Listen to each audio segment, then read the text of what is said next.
Good afternoon, greater Philadelphia area. This is Toole Time Real Estate Radio on WWDB 860 AM. I'm Tom Toole. She's Stacey Mitchell, and we have CEO of Title Alliance in the house today, Jim Campbell, good friend of mine, known him for a long time. Jim, thanks for coming on the show. And again, Stacey and I work with the #1 RE/MAX team in Pennsylvania and in Delaware since 2018. And we're going to talk to Jim about his company. But first, we got some news. And if you haven't heard of the real estate startup Picaso, they are starting to pop up in the West Coast, in some of the typical markets that you see these startups move into. And they are getting a lot of backlash. So the short of this is, if you've heard of Airbnb, it's kind of the same thing. However, you can buy shares of a house as small as an eighth. So you buy a house, you can own 1/8 of that, and it becomes a vacation property. And they popped up. They were formed by former Zillow CEO, not ZEO, Spencer Rascoff. And now all of a sudden, people aren't cool with Picasso coming to their neighborhood. There's an organization called Stop Picasso, which the acronym stands for Sonomans, because it's in Sonoma County. Sonomans Together Opposing Picasso, and they are putting signs up. They are protesting this. People are not happy with these homes being purchased in their neighborhood. So we'll start with Stacey, then we'll pivot to Jim. What do you think about this? Well, I can understand people are concerned about the transient nature of this type of housing. So even though it's high end, now this is strictly Picasso is for high end homes, valued over $2 million. Mm-hmm. So I guess they thought that would, pose it a different way or in a different light. But the people in the neighborhood, they're not having it. They don't want the transient nature of it. They complained about noise issues, high traffic, a lot of other things that go along with, temporary housing, so to speak, or like short-term rentals, that kind of thing.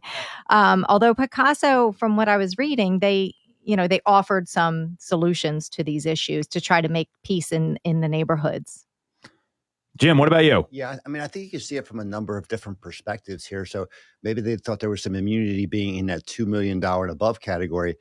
But if you think about it, it might have been the exact opposite. Correct. Right? So right. Most people that can afford a home of that caliber, they want what they want when they want it. Right. And I was not speaking for or against, but you can see what can happen is that when people come in to an area, they're usually coming in for something, some event, having some fun. That's not their normal everyday thing.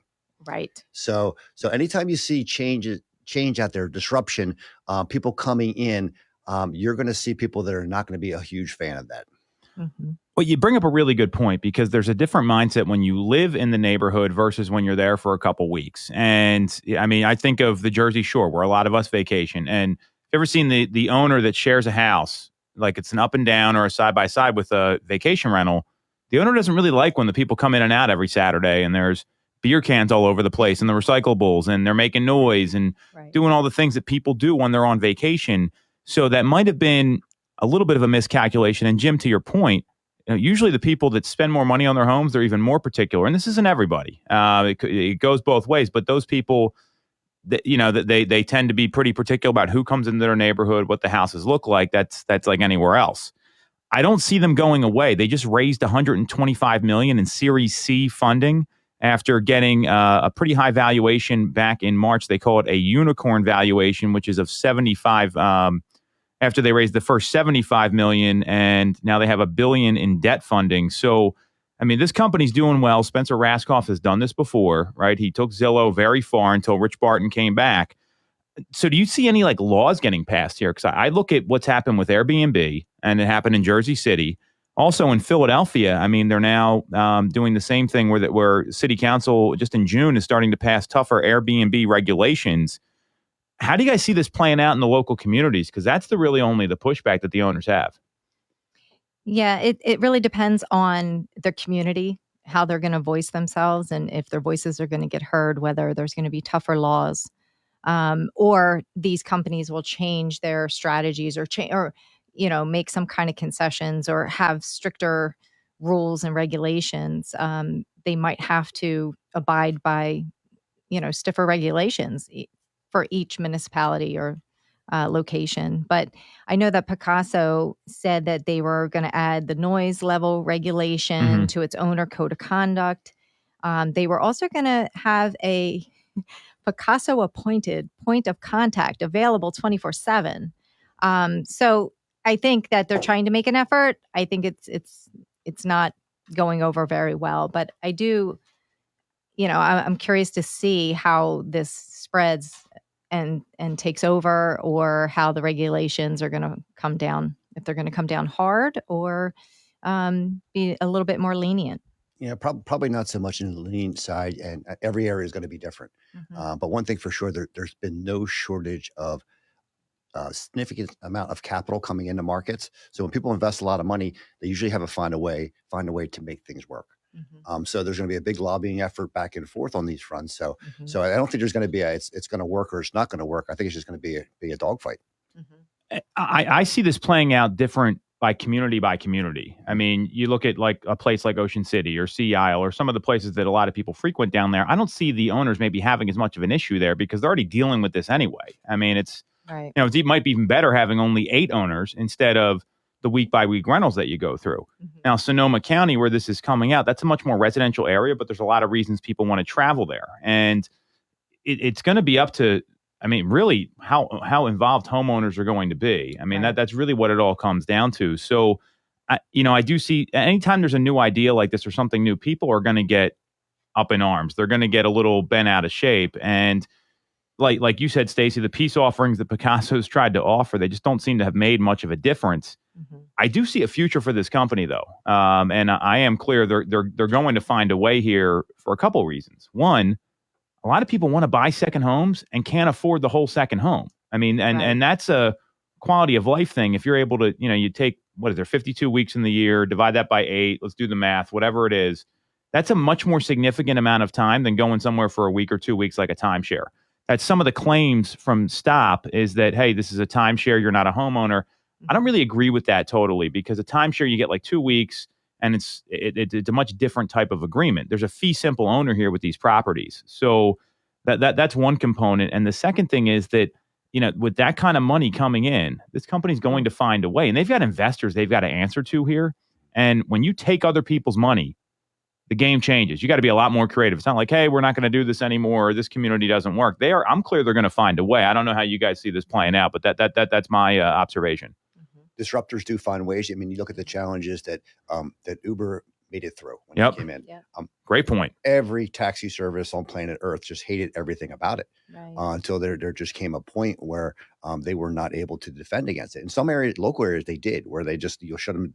They were shut down. If you go to some airports, like, you couldn't come in. But ultimately, the market spoke, and it spoke at a pretty high level that people were looking for convenience. They were looking for flexibility. And that's not to say taxis are not good things, because I know when I travel, which I travel quite frequently, when I land in the airport, I take a taxi because it's the easiest thing to do right then. That's a great point. But after that, I'm going to Uberville. Well, yeah, some airports, I've seen where you got to walk like, a half mile, you got to go to the pickup zone. There's 5 terminals. There's only one of them. Imagine if you're in an airport like LAX where it's a total disaster, or, versus like Philadelphia is actually pretty convenient for that. So it's a little easier. So that's a great observation, Jim. Stace, what do you think? Yeah, I am in agreement. I think disruptors will find a way, because it's just like Bitcoin. They were pressed with a whole bunch of adversity and pushback, and they're still in it. So I agree. They'll find a way. One thing I know: hard drivers, entrepreneurs, when they're focused on a mission to get something done, they're going to figure it out. Yeah. They have some accountability. They have a reputation. They have probably their money involved. Plus, they have, Tom, to your point, they have significant investor money in. Yep. Right. That's the key. Yep. Well, and I'll take it another step further.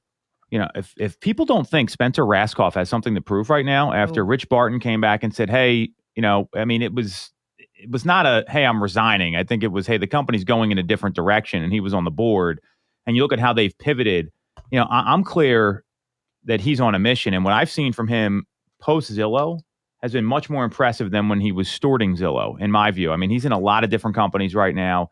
He's looking to hit something. I've heard him speak about it. So I'm clear that that's a component here. And especially you look at what's happening in the market over the past 18 months. All of a sudden, secondary homes became a lot more valuable than they ever have before. No one could go on vacation last year. The people in New Jersey didn't want people from Pennsylvania coming down there, even though they owned homes. So I think you always get that from these towns.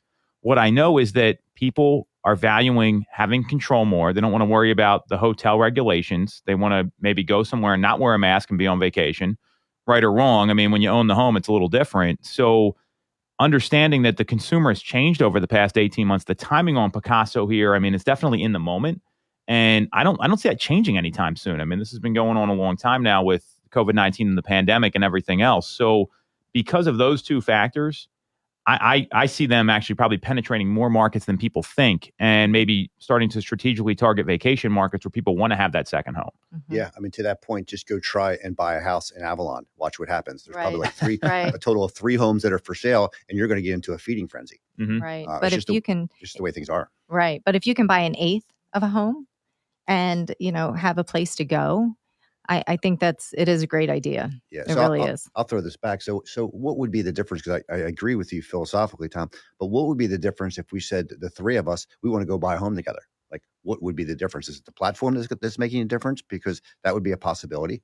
But that's a great question. And, I don't know enough about Picasso to answer that question. What I do know is that I look at the market with like iBuyers and these corporate buyers coming in, and they're penetrating our market now, which has not really happened a lot before. Even last week, we got an institutional offer on someone that says they want to provide affordable housing on a property in Chester County. And it was an okay offer. Another buyer came in and beat it, but they didn't even see the home. They just made an offer. And people are looking at residential real estate as a way to invest too. So, I don't know enough about the platform. I know that people are ticked off about it, but let's see what we can find out here while we're on the show.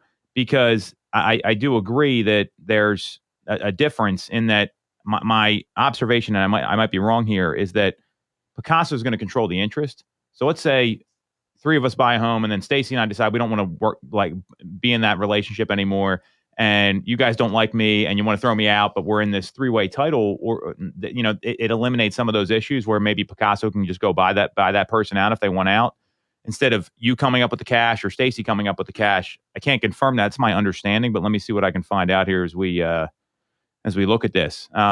Because I think that's usually the problem with timeshares is you get involved with people, and let's face it, having a partner in business is not easy. You're telling me, Tom. I mean, I've been there in some way, not in our real estate business, but other things. I mean, having a partner, and if you're not aligned with them, let's say you want to renovate the kitchen and you don't want to spend the money. Right. And Jim wants it done, but Stacey doesn't. I mean, that's an issue. And all of a sudden, people are going fighting. Nuts. Yes. You almost have a mediator in there saying these are the rules of engagement. Yep, exactly. I think that's probably what Picasso does. So it's going to be interesting. And Tom, also to your point, I personally don't see the trend with people wanting to have more control of their vacation arena, whatever that may be. I just don't see that changing. Right now, in the last couple of days, we've gone through some extreme volatility in the stock market. Good point. People still have money. They still have plenty of money, and there's going to be some concern about how deep am I going to go or stay in the market. So they're going to be looking for other avenues. Yep. And one of the safe havens has always been, even though we all know that we're at highs in many areas, we're at the high. That doesn't mean it's not good to purchase, but we're at a high mark. But they'll be looking for other spots where they can park their money. Mm-hmm. Well, that's a good point, and that's well taken. I mean, I think there's some people that maybe they want to be able to do that, and I think our area kind of caters that a little more because they're so close to these vacation markets. So you're absolutely right. But some people, they may not want to do that. They may want to just pick wherever they want to go and not deal with the maintenance. So great observation. I'm on Picasso's website to answer your question. So here's what they say. We create a property LLC for each home, find and vet co-owners, and handle all sale details. At the closing, the co-owners enjoy 100% of the ownership. Picasso does not retain any shares. So I'm imagining there's a buyout in the LLC agreements, which is typical when you have a partner that you're investing with. So if Jim dies and then and that's who it's with, then maybe, Stacey has the right to buy that back or whatever it might be. So it says they've modernized and simplified the DIY co-ownership. And they have some video here we're not going to watch because we don't have time. But it sounds like it's a little more traditional than we might have thought. So I don't know the answer here. We should probably dig in a little bit. Now you have my curiosity peaked. Yeah. So individual LLCs, can you imagine the number of LLCs that must be set up? Oh my gosh, that would be a lot to work through this process. Mm-hmm. But that, to that point, if there's an individual LLC, that platform, I'm sure they probably set the general operating agreement rules or guidelines or whatever they may be. So they're probably putting it on a T for the prospective owners. And they obviously receive their comment. Does it say how they're compensated, Tom? It doesn't. I would imagine there's some sort of fee rolled in. Yeah. Probably fee-based. Yeah. And they don't. So my observation would, I'm seeing like an app here where you can schedule this, and it looks like what happens is that you buy it, and then they have a comparison of timeshares versus resort timeshares versus a Picasso home. So they only buy single family residents. They own the real estate property. Usage is ongoing access, and the resale approach is market pricing, sell with an agent versus a timeshare. So obviously, timeshares I think are horrible investments. So this is way better than those. But it looks like that there's probably, I would imagine there's like an operating agreement that gets signed with the owners and said, here's what we're going to do. And then if you don't follow them, you can be bought out. It just doesn't, I think this is something we need to, look into a little more to understand this. Ultimately, they're still going to have to deal with the laws and the neighbors that are getting ticked off. Because I think that's going to be their biggest, because when you have a neighbor, like, have you ever had a neighbor dispute with anybody? I actually have not, but I purchased a newer home to us, and I went in like pins and needles. I bought the home. I'm like, I actually have no idea what I'm walking into right now because you just don't really know. And I can see this is probably what's making, exasperating the problem is that, all of a sudden you think you know who your neighbors are, but then there's 8 of you. Mm-hmm. And not everybody's going to be the same. And I can see that, back to where we started this conversation with these expensive homes. Yeah. They want what they want. Mm-hmm. If you can afford a home that's $2 million or more, you want to know that Tom is here or Stacey's here. That's what you want to know. You don't want to know that there's 8 of you. Right. I'll be curious. Time will tell. I don't think it'd be much of a mystery in the next 6 to 12 months. So here's the exit strategy, and this is just from their FAQ section. If you want to sell the ownership, you can sell it any time after your first 12 months of ownership at a price of your choosing. We have an active network of interested buyers, and the home will also be listed on Picasso and promoted across our marketing channels. So This is a real ownership interest. Buyers can finance up to 70% of the purchase. They have to put 30% down. They have their own financing set up, which is no surprise there. And then they vet all owners who agree to a common sense owner code of conduct. And the home will be reserved for an exclusive use of owners and their guests. So it looks like, it looks like it's a little more traditional than we anticipated. And the fact they have their own marketing network, they're really going to have to build this because otherwise these early adopters and these early purchasers, if this goes sideways, you might be stuck with some funky LLC ownership of a property where you're, that's where it gets a little dicey. It gets a lot dicey. Yeah. So, to that point, what I'm hearing right there is that you may not know the other 7 owners. Right. Oh yeah. I don't think you're going to at all. Right. Now you can also buy a half, or you can buy, and maybe, Stacey and I go in on one together. That's a little bit of a different situation. So an eighth is the minimum you can buy, but you can go into the whole thing. I think time will tell. I don't think it'll be much of a mystery within the next 12 months. Mm-hmm. Well, and what I see for the market here, I think this is just going to keep driving prices like everything else because there's all these institutional buyers that are coming into the marketplace right now that's making it tougher for end users. I don't see this. I see this just creating more inventory issues in certain markets. It's going to drive prices up because people, if someone told me, hey, you can get a quarter of a vacation property in a place where you couldn't afford a property, but you can afford a quarter, that's going to be attractive to some people depending on what they want. So I see it just kind of driving the market in its current direction. I don't see that changing anything. Yeah, that was one of the biggest complaints here. They were saying it takes away housing stock from the communities. So that was what a lot of people were complaining about. Yeah, and you also see it with these institutional investors coming in, whatever they may Mm-hmm. be. Mm-hmm. So where we have a crunch with lack of inventory, it's going to make it even compound it that much more because they have the pockets to back it up for a period of time. They're willing to buy and hold. Right. Well, a lot of these companies are okay taking a loss for the first few years too. There's so many of these companies that are out there publicly traded.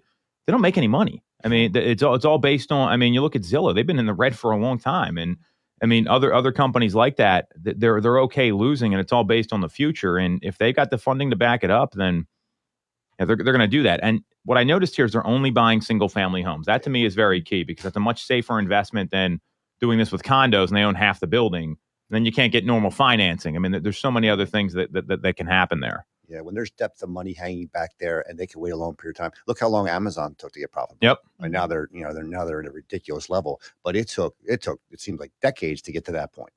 But there was belief in the system. So I think we'll find out, and I think we'll see what the next little bit of time brings. All right. So on that note, what we're going to do, we're going to take a quick break, and then we're going to come back, talk about Title Alliance, talk about Jim, get to know him. This is Toole Time Real Estate Radio on WWDB 860 AM.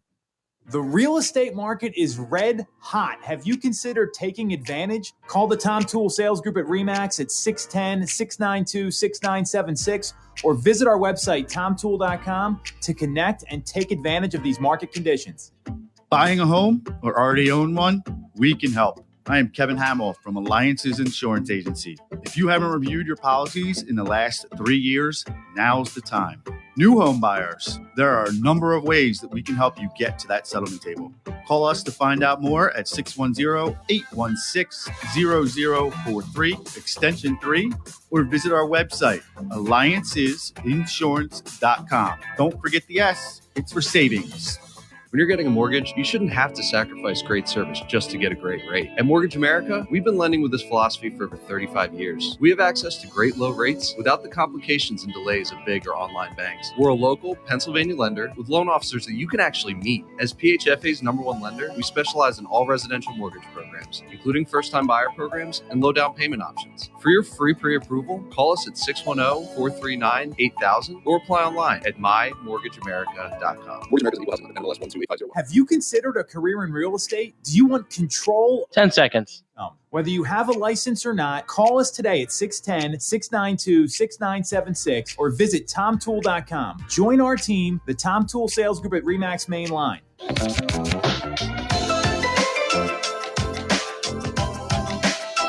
Welcome back to Toole Time Real Estate Radio on WWDB 860 AM. I'm Tom Toole. She's Stacey Mitchell, and we've got special guest CEO of Title Alliance, Jim Campbell, in the house. Jim, again, thanks for coming on. And if you want to watch the live stream, check us out on YouTube. It's on Facebook. Just search Tom Toole Sales Group.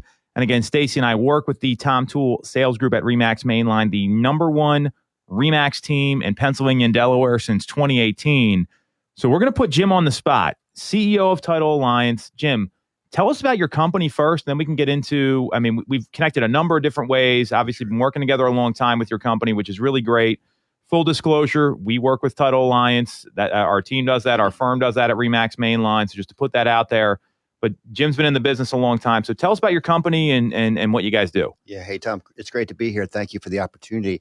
So really, it's an interesting time to be in the market, and just want to share with you a little bit about our company, Title Alliance, and we're positioned in a number of different markets, and right now we're presently in 11 states, operating about 60 branches. So we get the opportunity to go in and partner with really high-minded key professionals in each of the respective markets where we're choosing to do business. One thing we've noticed, and we've been in this space of partnering, and it's all about being in the people business. One thing that we've noticed is that the last period of time has been an immense strain on the market in the world. We're all coming out of probably the most unpredictable 18 or 19 months that any of us have seen in the real estate industry. Like any of us. I mean, think about it, Tom. Look at your business, Stacey. Look at what's happened is we're going to the point where if you go back to March of 2020, are we even going to be in business 6 months from now? Legitimate question. Yeah. I mean, when the governor says, hey, you guys can't do any real estate transactions anymore. Stacey was onboarding at the time. I don't know so she was literally in the interview process, March 16th. That was the last time I saw you. And I mean, anytime someone says you can't do your job, I mean, it wasn't just us. I mean, they were very vague initially. Then they said insurance companies could, but then title insurance didn't apply. It was crazy. It was brutal. There was actually times, because we've been Pennsylvania is our home state of business, although we're in, as I mentioned, we're in 11 states. There were times where I was actually concerned for the governor's well-being, because you're restricting real estate professionals from earning a living. That's a really tough spot to be. And what we saw was this, and I think it pretty much fooled everybody in the business, where we're expecting catastrophic type losses and people not doing anything, to the point where when things opened up, they really opened up. So whatever business in theory was lost for a handful of months, it came back in a fury. That's good, but it comes with challenges. I mean, think about like how to deal with this. We're all in the human being business, and we all have an end consumer associated with a transaction. So think about it from their perspective. They went from, well, I want to buy a home. Well, you can't because you can't. I can't even show you one. To the point where you would have, I don't know, 15 to 20 offers on your home. So the emotional carnage that happened on that level is really, really challenging. What we've seen, and we asked a question, and we'll go through and we'll align it with our partners. And what do you think about the market right now versus even 6 months ago? And pretty much across the board, everybody feels that the balance is starting to get a little bit better. A little bit better. We're not fully there. Anytime you see greatness as far as extremes, there's a big risk there. A big risk of just things just falling upside down. We know that anybody that studies real estate will know that we're probably overdue for some sort of rebalance, if you will. We just didn't have it. We didn't have it these last 3 years. Right now, globally, what we're seeing is that in the markets that buyers are still ready to get back in the game. They just want an opportunity. They want a fair shot at a home.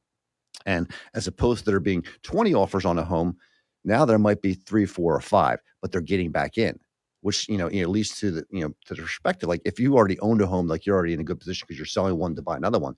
But from my perspective, the ones that were really challenged were first-time home buyers. It was really difficult to get in the game. Well, you bring up a great point there because a lot of those buyers, I mean, the millennial home, and we've talked about this at length, is that millennial home buyers are the biggest driver. And we saw that before the pandemic because the market was still really hot. And, it felt like everyone was kind of saying, oh, this is the year rates are going to go up or the market may turn. And then the pandemic happened and we came out on a fury to your point. But because there's so many millennial home buyers that didn't buy anything. And a lot of them were living in cities, which has been much tougher living in the past 18, 19 months than living in the suburbs. I mean, closer quarters, common entrances, just all the safety and concerns that people have, no matter how you feel about it, that's a challenge. There's 78 million millennials out there. That's more than the baby boomers when they were driving the economy. And you figure some of them are going to get married, not all of them are going to buy. You got like 35 million people coming to the market, and most of them didn't buy homes. I have one. I have 3 children. I have one of those. Like no desire whatsoever to own a home. She's 25 years old. Like just no desire. Like not even thinking about it. And that seems to be the trend. They do everything. They do everything on their phones, and that world has changed. At some point, not all of them, but most of them, they're going to want to get into that game. So what does that look like for them? And it's going to be interesting because there's going to be a big pocket of people in that age group that are looking for their first home. That's what we're finding. I mean, what are you seeing? So you're on the front lines, right? So, I mean, are the first-time buyers the ones that are getting challenged the most, Stacey, or is it the move up? I mean, I think there's 2 components here, but what are you saying? Yeah, I think there's a challenge. If you're a boomer and you're trying to downsize, you're having an issue because there's nowhere to go to. You want to sell your house. You want to get out from under the huge, maintenance issues and things like that.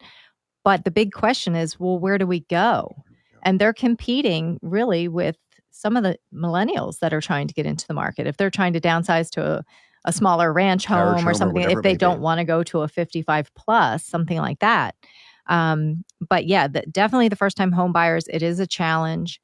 I'm seeing a lot of them getting into the market, and over 50% of the mortgage applications are from that age group. Mm-hmm. So that's a sign right there. They're really trying to jump in, and they haven't done it before. They're nervous. They're afraid. So they definitely need good agents to help guide them through. And I think that's really important. But I agree with you. There's been an adjustment with the inventory as of lately. So instead of up against 12 offers, you might be up against 2 or 3 offers. So things are changing a little bit. There's still a lot of competition, but you can have a better shot at it right now. There's a tremendous amount, Stacey, and to that point, as far as needing a professional, from my perspective, and I am third party. I am not in the real estate side of things as far as transactions are concerned. I'm on the title side. From my perspective, there's never been a higher need for having an advocate for you through the transaction than there is right now.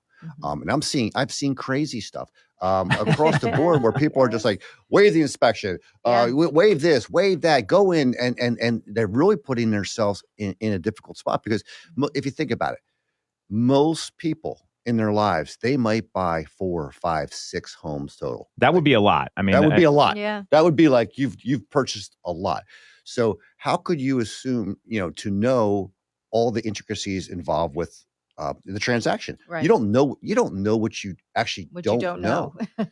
And you see some of the other companies that are coming in from a disruptive basis. It's validating the fact that they know they need professionals. Like even things are not going to happen on the phone. As much as anybody can pick up their phone and find out a quote unquote the ballpark value of their home via Zillow, that just puts you in the game as far as can I afford that house or not. That doesn't get you through the transaction. Right. Sure. Now, that's a really great point. And just to give some data behind what Jim is saying, because we love data on this show, if you look at the inventory bubbling up a little bit, this time compared to this time last year in Philadelphia, there's 18.7% more listings than there were through the end of August. So that's a big jump. In Montgomery County, 10.2% more listings came to the market through August. In Delaware County, 19%, and in Chester County, 13.4%. So now these are big jumps, but the inventory is so low to begin with because we only saw like a month's supply. It doesn't really feel like it, but the numbers are there. So there are more opportunities, but there's also a lot more buyers. The buyers are just outweighing that right now. Yeah, and I think that's healthy, Tom. I mean, it was out of balance. Mm-hmm. It was out of balance, and it needs to be good for both sides. And it absolutely is far from being good on both sides. So I think it's going to get us back into a spot where people can get back in the game. Because you guys maybe have heard this, the expression. It's just like buyer fatigue. They're just Yeah. they were just That's real. They're tired. And think about it. Like you go in with your spouse, and you get all excited, and you're trying to visualize what you're going to put your children in this room, and there's your playground, and this, that, and the other. No, you didn't get the house. Right. And that's just, that'll wear on you after a while. Yeah. But I'm starting to see them come back. Like they still are buyers. They just had enough for that period of time. Yeah. Getting knocked out like 6 or 7 times. They have enough. They're like with Mike Tyson a couple rounds. Yeah. Like, let's take a little breather here. Yeah, exactly. Well, that's real. And that's a great observation, especially if you're seeing it on another part of the transaction that's not in the day-to-day of the sales side, because I mean it's happening across the board. I mean, you're seeing it in title and mortgage. Every function of the real estate transaction is overworked right now. I don't care what anyone says because they're not ready for the volume. So knowing that's the case, talk about how important it is to align with the right people. I mean, obviously, again, full disclosure, we work with Title Lines very closely, been working with them a long time. And there's this phrase out there that your network is your net worth, right? So how has that helped the people that you work with, and how's that helped your company? Because I don't think people lean on their networks enough in these type of situations, because that's really where it's at, where you got to go to people you can trust. Well, I mean, I think trust is what it ultimately comes down to. And it's about leveraging your relationships and frankly, doing business with people like, and trust. Because you think about, where we are as far as timing is concerned. And there are things, back to a comment a little bit earlier, but you don't know what you don't know. So one thing, when you establish a relationship with somebody, at least you know the rules of engagement, how, what the expectations are between parties. So I've seen it. I mean, one-stop shopping is nothing new in the real estate industry. So you're hard pressed to go into any significant real estate company in the state of Pennsylvania and beyond, whereby there is not a better control of the process. And why? They don't want mysteries happening at the end of transactions.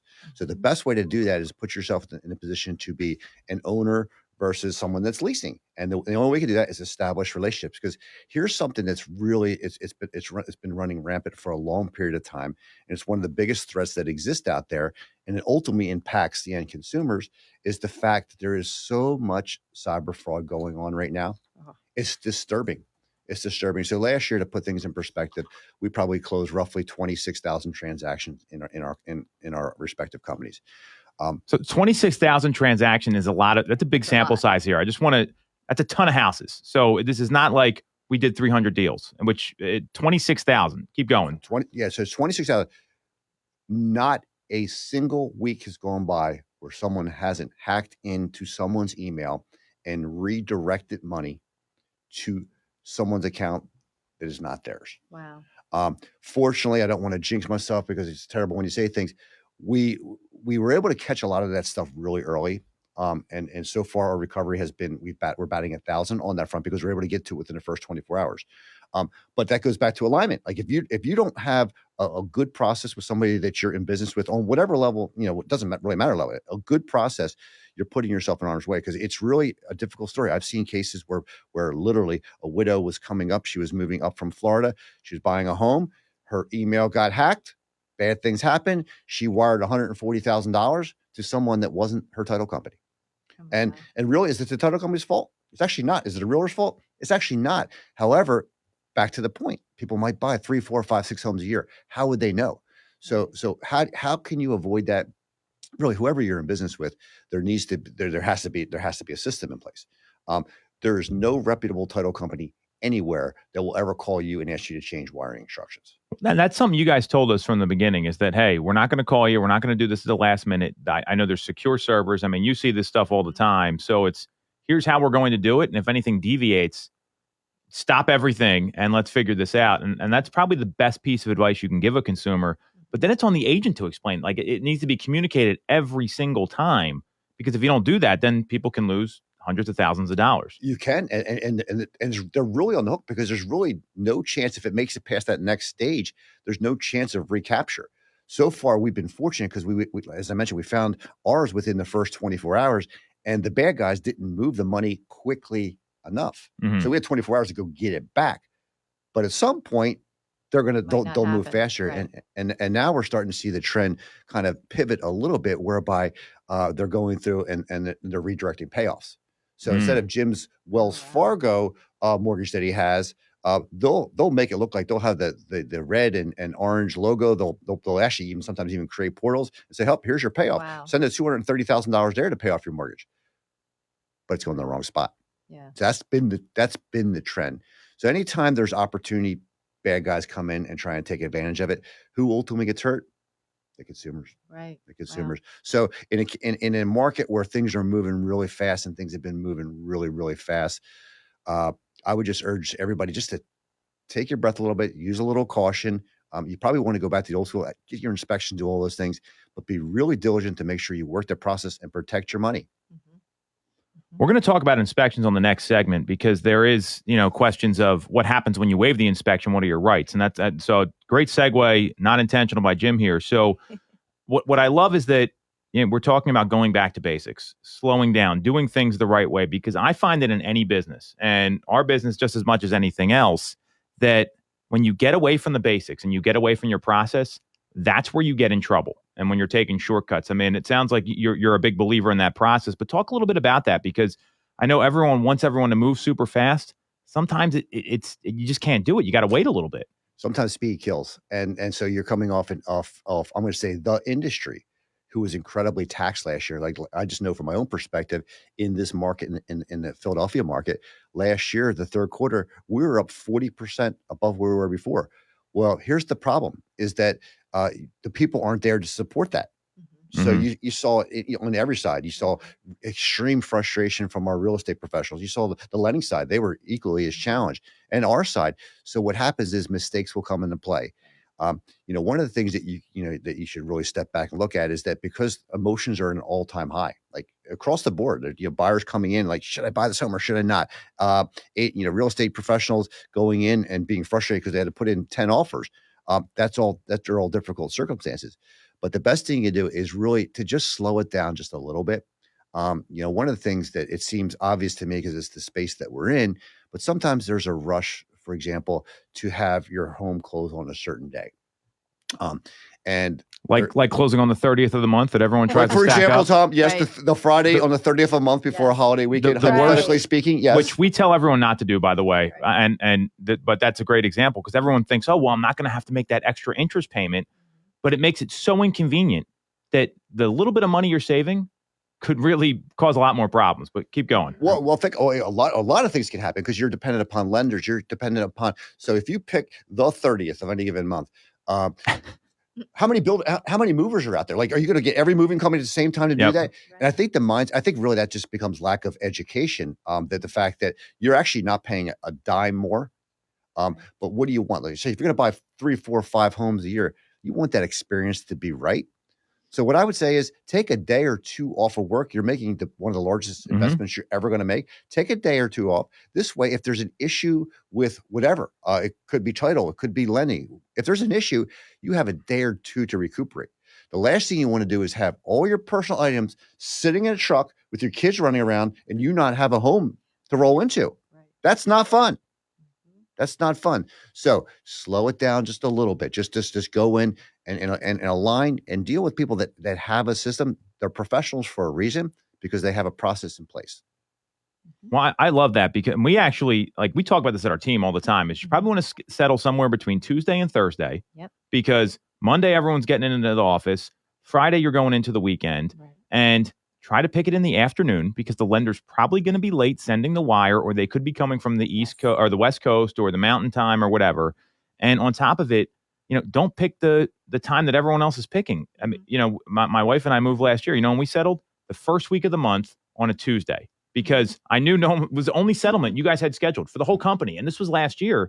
And she came in, we had our kids there. It was a total disaster. They were screaming and we got out of there and it was fine. And we were in and out in 45 minutes, which is normally not how long it takes. So everyone should write this down that's listening to the show. Follow Jim's advice here because it's going to make it a lot less stressful. And if we can remove stress from the transaction, I know that's our goal, that's your goal, but you got to think about it. You can't just say, well, I have to do this day and this reason. There's got to be flexibility and you got to think through what you're doing, not just what you think it is what people have done for however long time has been around. Yeah, I think we have a responsibility with the people that we do business with, and I say this globally, is to make that experience as pleasurable as possible. Right. And you put yourself at an extreme disadvantage when you're dependent, everybody in this industry, you're dependent upon other parties.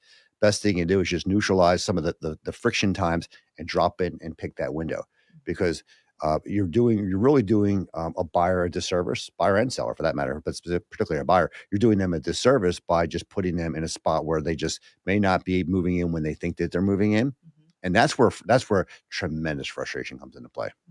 And that's the worst part of the process. I mean, it's one thing getting the home sold or buying the home and doing all that, but then the actual moving, that's where people they lose it because it's and the mover breaks something or they don't show up on time and you got everything lined up so perfectly. You got to build in some room for error because if you don't do that, I mean, there's so many people involved here. And that's why real estate makes up 17% of the GDP. A lot of people forget that. Well, think about it. So when we were going through last year, the impact that it had in our home state of Pennsylvania, the trickle down effect, it was tremendous because everybody was shut down. Everybody was shut down. So everything was associated with the landscape. I mean, you name it, because people, they're not doing landscaping if they're not going into their home, whatever it may be, not in that fashion. So there was the trickle down effect of what's going to happen in our economy. Things have definitely stabilized. And from my perspective, as much as I want the transaction, because they will come organically, I think we're at a much healthier place right now. Rates are still pretty much at darn near an all-time low. There still are opportunities out there. There are so many opportunities that exist. Just be a little bit patient. Try and pull your emotions out just a hair or two. Be a little bit more patient, and you're going to find that home that you're ultimately looking for. I agree 100%. And the data shows there's opportunities just by the amount of new listings. When people complain about inventory levels, that's the stuff that's sitting on the market. The best homes sell quickly, and that's where it's critical to find someone that can keep you updated in real time because it might only be on the market a couple days. That might be, but at least know about it in advance. Or on the selling side, have an agent who knows how to launch the property so days on market could be short and exposure is really high and wide. Yeah. Well, I mean, that goes to, the door swings both ways. Same thing when you're listing your property. I mean, there's where you need the utmost professionalism to come into play. Usually the biggest mistake that happens, and I am not a real estate agent, the biggest mistake that happens is people go in and list their homes way too high. They'll go above the market. They'll associate it, and there'll be a stigmatism associated with that home. What's in my opinion, it's the worst thing that you could do. Yep. Couple price drops. Price drops. What's wrong with that house? Exactly. Yeah. Yep. Very, very true. So we're going to, Jim, anything else you want to add in here? Where can people connect with you? What's the best way to connect with Jim Campbell, CEO of Title Alliance? Yeah. Go to the website or? Yeah, go to the website, www.titlealliance.com. Happy to share my information. My email is jcampbell@titlealliance.com.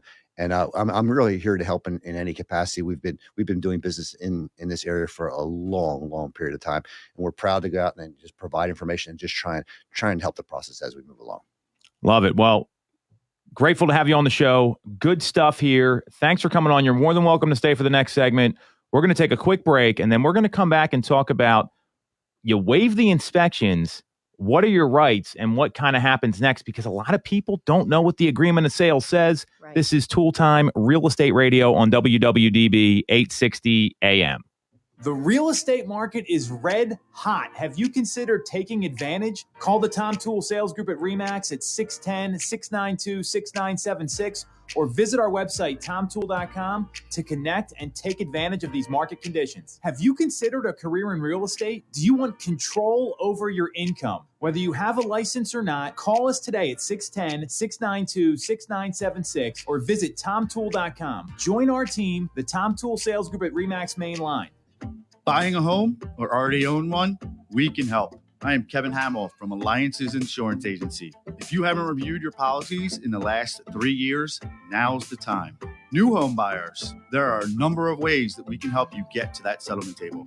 Call us to find out more at 610-816-0043, extension 3, or visit our website, alliancesinsurance.com. Don't forget the S, it's for savings. Have you considered a career in real estate? Do you want control over your 10 seconds, standby. Have a license or not, call us today at 610-692-6976 or visit tomtoole.com. Join our team, the Tom Toole Sales Group at RE/MAX Main Line.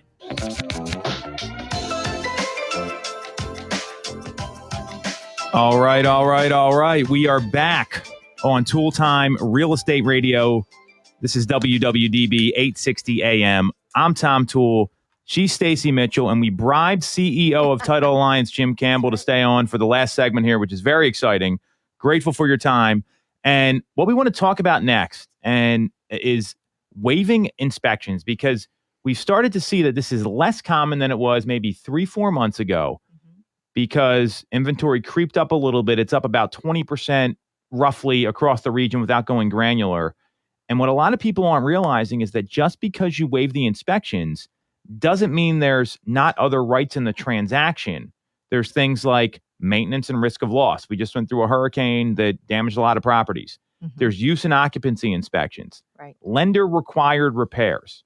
And before we get into this is where, if you're thinking about getting into the real estate business, it is critical you hook up with an organization that will prep you for this, because there's people's money at stake. It's their life savings. It's a huge financial decision for them.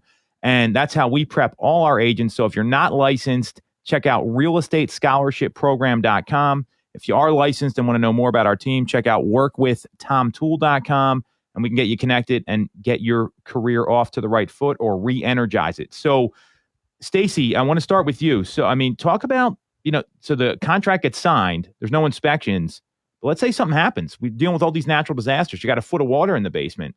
Does the buyer have any rights? Absolutely. The buyer has a lot of rights when it comes to something like that.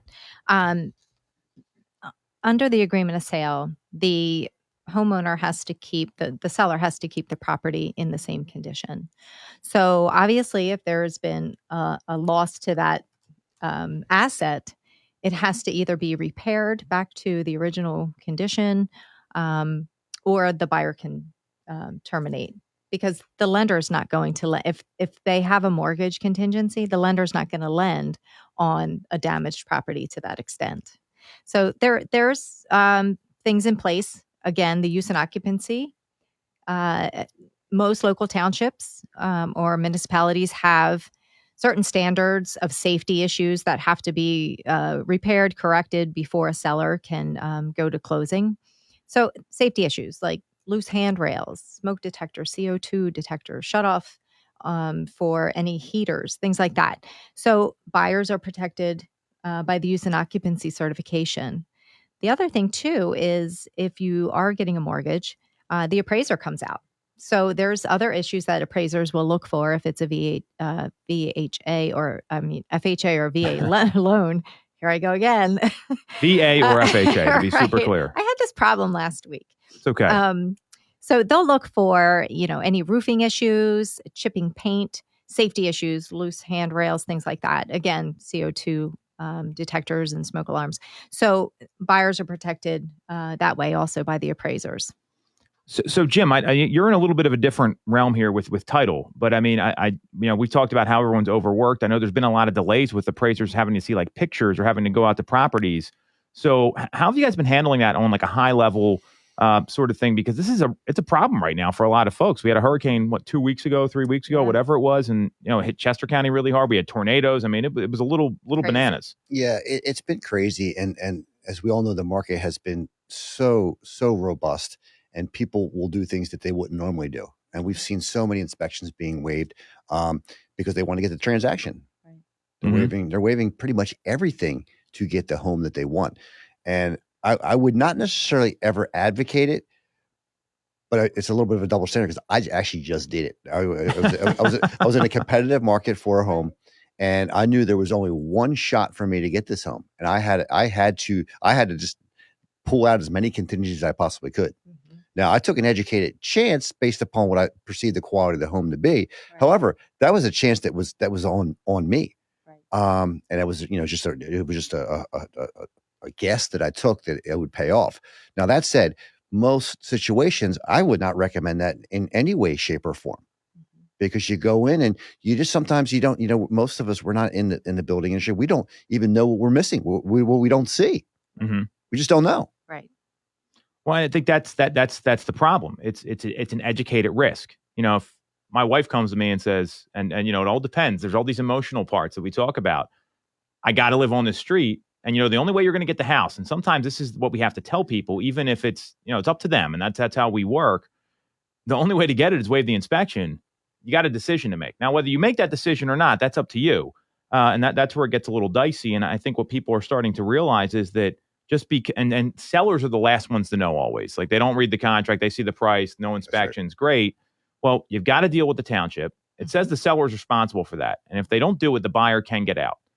You get a foot of water in the basement, there's mold. You got to remediate that mold. You got to take care of it, or you got to give a credit.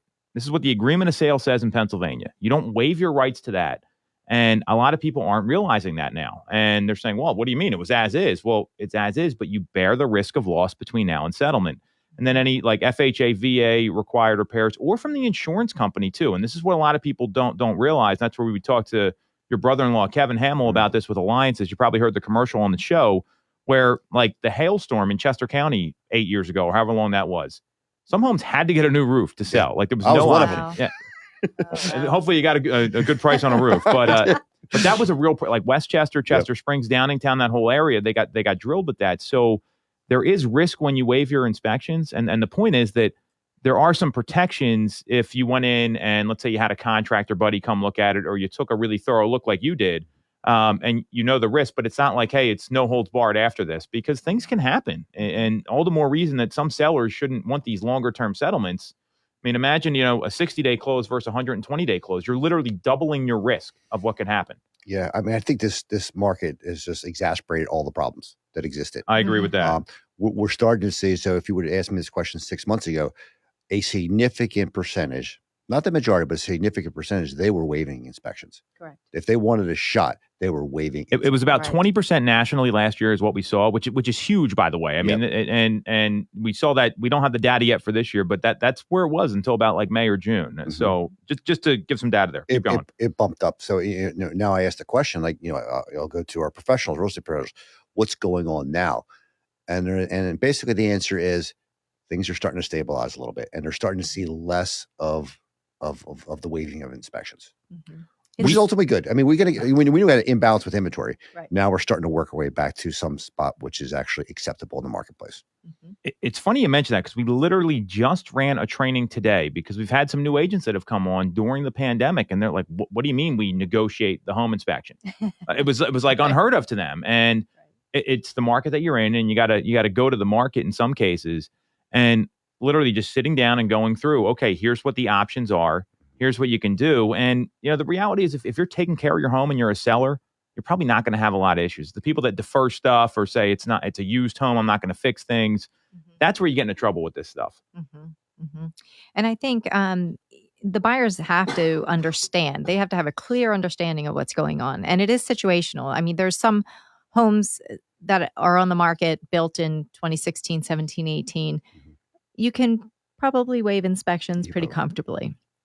But if you're going in and you're looking at the 1945 built home and it has a well and a septic, you're not waiving inspections. You just can't waive a well or a septic inspection.